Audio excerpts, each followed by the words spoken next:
మనం ప్రతి month Jio and Airtel sims నుండి రీఛార్జ్ చేసుకొని డేటాని వాడుతున్నాం కదా, అసలు ఆ డేటా వాళ్ళకి ఎలా వస్తుందో మీరు ఎప్పుడైనా ఆలోచించారా? నేను చెప్తాను.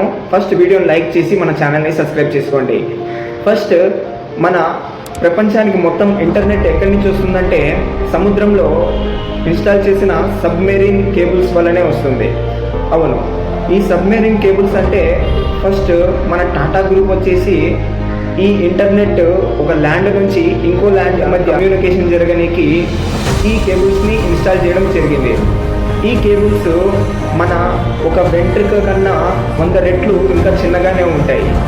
మరి ఆ కేబుల్స్ వాటర్లో ఉంటే ఏం కావా బ్రో, చేపలు ఇలా ఏం డ్యామేజెస్ చేయవా అంటే చేస్తాయి. అందుకే వాళ్ళు ఒక ఆల్టర్నేట్ కేబుల్స్ని కూడా తయారు చేసి పెట్టి ఉంటారు.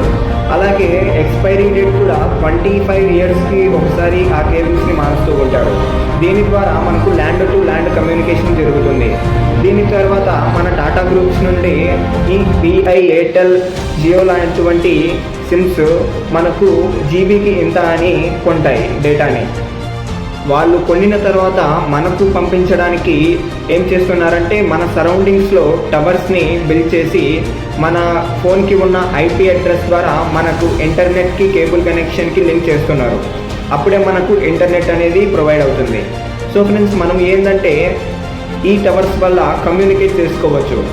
దీన్ని మన జియో అండ్ ఎయిర్టెల్ సిమ్ వాళ్ళు ప్రొవైడ్ చేస్తున్నారు. మరి శాటిలైట్స్ ఎందుకు బ్రో అంటే 99% వర్క్ని కేబుల్స్ కంప్లీట్ చేస్తాయి. ఇంకా 1% ఎందుకంటే శాటిలైట్ మనకు ఓన్లీ లొకేషన్స్ అండ్ సెక్యూర్ ప్లేసెస్ని గుర్తించడానికి, అలాగే ఐపీ అడ్రసెస్ కూడా గుర్తించడానికి ఈ శాటిలైట్స్ అనేది ఉపయోగపడతాయి. ఈ ప్రపంచానికి మొత్తం కనెక్టివిటీ ఉందంటే ఈ కేబుల్స్ వల్ల మాత్రమే. సో ఫ్రెండ్స్, మీలో ఎంతమంది ఈ విషయాన్ని కొత్తగా తెలుసుకుంటున్నారో కింద కామెంట్లో తెలపండి. ఇంకా ఇలాంటి మంచి వీడియోస్ కోసం ఈ ఛానల్ని సబ్స్క్రైబ్ చేసుకోండి. సో ఇలాంటి అప్డేట్స్ డైలీ వస్తూనే ఉంటాయి.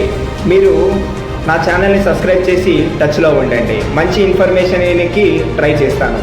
సో ఫ్రెండ్స్, మళ్ళీ వీడియోలో కలుద్దాం. బాయ్.